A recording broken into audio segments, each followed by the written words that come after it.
Oui, bonjour, bien-aimés frères et sœurs dans le Seigneur et amis qui regarderaient peut-être cette vidéo.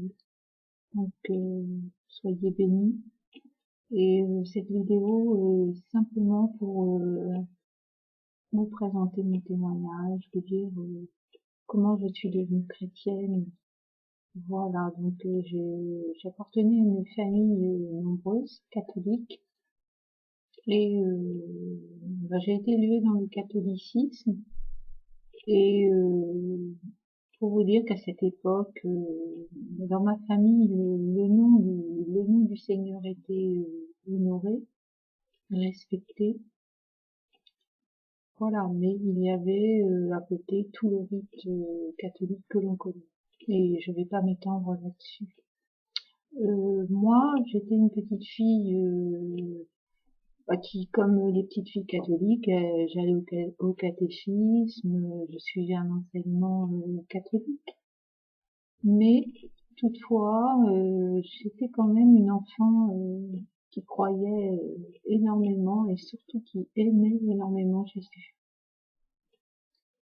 Sa personne, son sacrifice à la croix, tout ça me parlait beaucoup et j'étais très très rapidement attachée au Seigneur. Et j'allais très très souvent donc à l'église de mon quartier. Et je retrouvais la sacristaine, c'était la personne qui était chargée un peu de l'organisation de l'église, de l'organisation de la sacristie, avec le nettoyage des eaux, voilà, de tout l'ornement, des soutanes, etc., des prêtres. Et elle avait aussi en charge de fleurir les autels, et moi j'étais très souvent avec elle, justement pour fleurir les autels.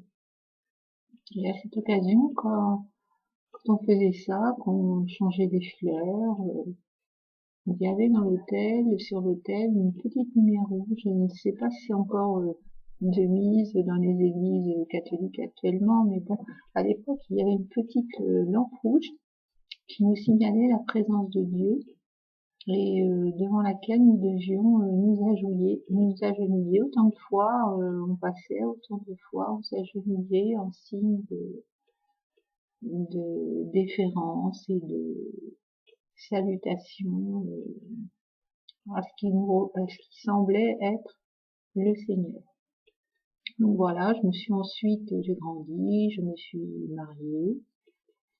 Et après mon mariage, j'ai moins fréquenté l'église. Je pense comme beaucoup de catholiques, je fréquentais beaucoup moins l'église au niveau des rites. Ça devenait plus de l'occasionnel. Et par ailleurs, j'ai reçu une formation, donc je suis devenue infirmière. Et lorsque j'ai commencé à exercer, naturellement, je côtoyais beaucoup de malades. Et dans mes malades, il y avait une chrétienne. Et cette chrétienne, son médecin était chrétien également. Donc bien souvent, il devait sentir vraiment quelqu'un qui aimait le Seigneur, puisque très souvent il me parlait. Et un jour, on m'a invité, donc j'étais à une réunion dans une église évangélique de Pentecôte. Et donc très très rapidement, j'ai pris le baptême.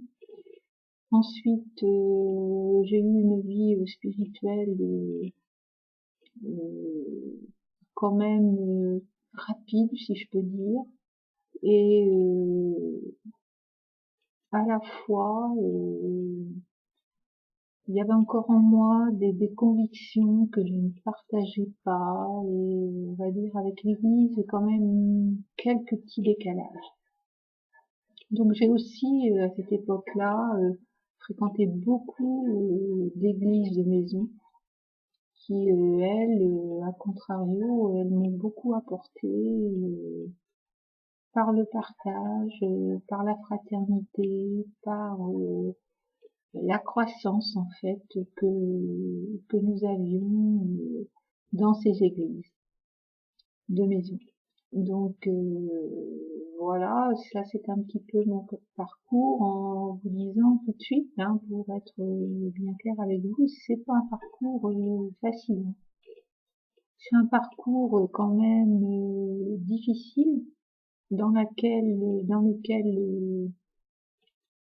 je n'ai jamais cessé d'aimer le Seigneur, mais pour revoir ma vie auparavant, ce que je peux constater, c'est que c'est une vie où j'avais un peu une vie, voilà, et j'avais une vie avec Jésus-Christ. Lorsqu'il y avait des temps à l'église, des temps de réunion, des temps de partage, en église de maison, voilà. Donc, c'était un peu compliqué et je pense que c'est la situation de beaucoup de chrétiens. Et avec le recul, quand j'essaye vraiment de bien comprendre les choses, en fait, je me rends compte qu'on se convertit, on est très heureux de se convertir. Forcément, il y a une joie à cette période-là. Et on fait beaucoup d'efforts parce qu'on se rend compte que nous sommes des pécheurs. On a cette conviction. On fait beaucoup d'efforts pour abandonner des choses.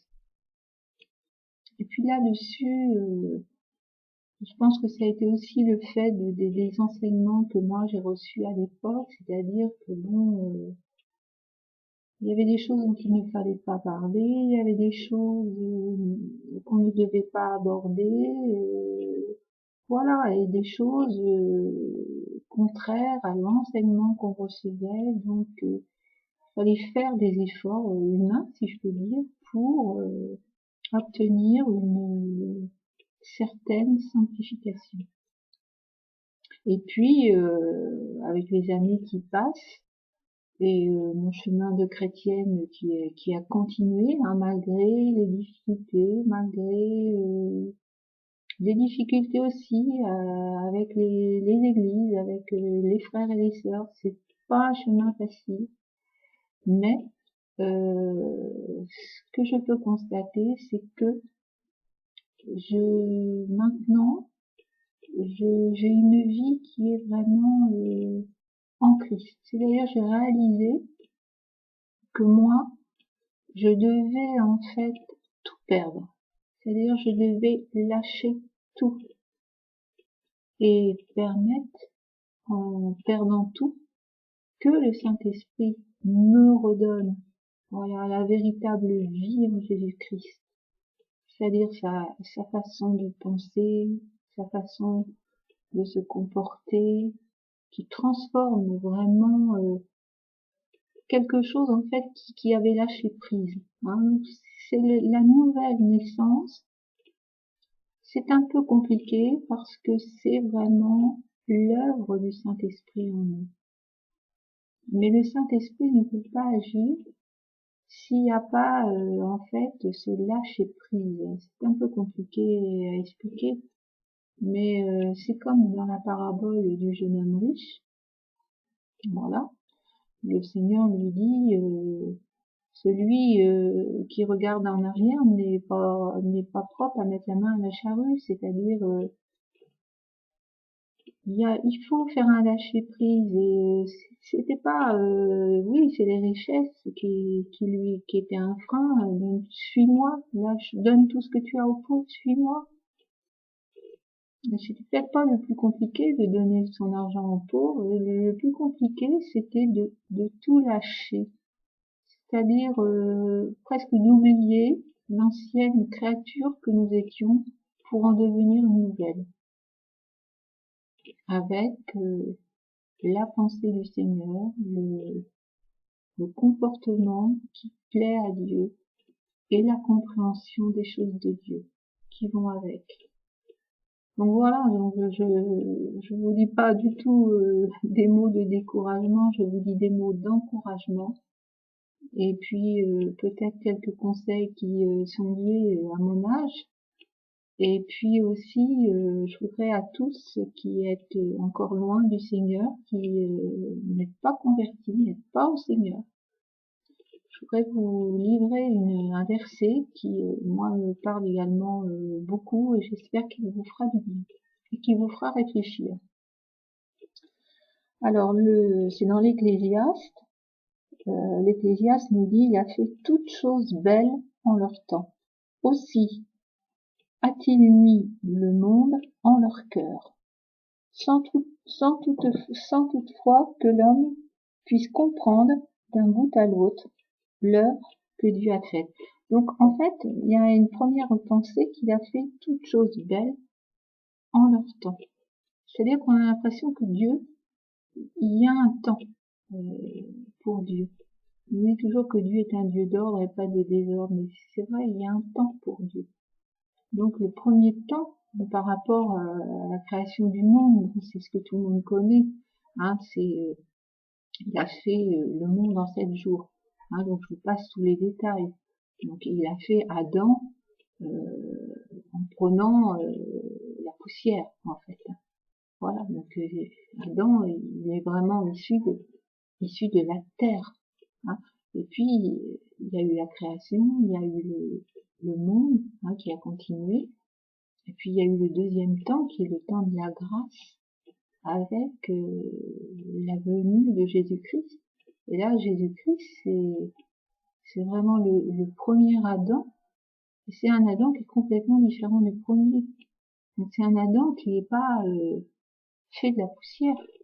C'est un Adam qui était déjà, on va dire, déjà existant dans l'Ancien Testament, qui s'est incarné à travers qui a pris une figure d'homme. Mais c'était cette parole faite chair, c'est-à-dire c'est la parole de toute éternité, avant que le monde ait même été fait par Dieu. Avant la fondation du monde, Jésus-Christ existait. Donc voilà, donc après, Jésus-Christ nous a fait rentrer dans la grâce, donc c'est un deuxième temps. C'est un temps où, en fait, nous, on sait qu'on sera rendu semblable au Seigneur. On ne peut pas compliquer les choses, mais dans ce monde, le Seigneur de la vie est toujours présent. Donc c'est l'Ecclésiaste qui nous l'atteste, que chaque homme, là je m'adresse à peut-être chaque homme ou chaque femme, elle a dans son cœur la pensée de l'éternité. Voilà, déjà il y a on peut dire ce petit germe qui est dans son cœur.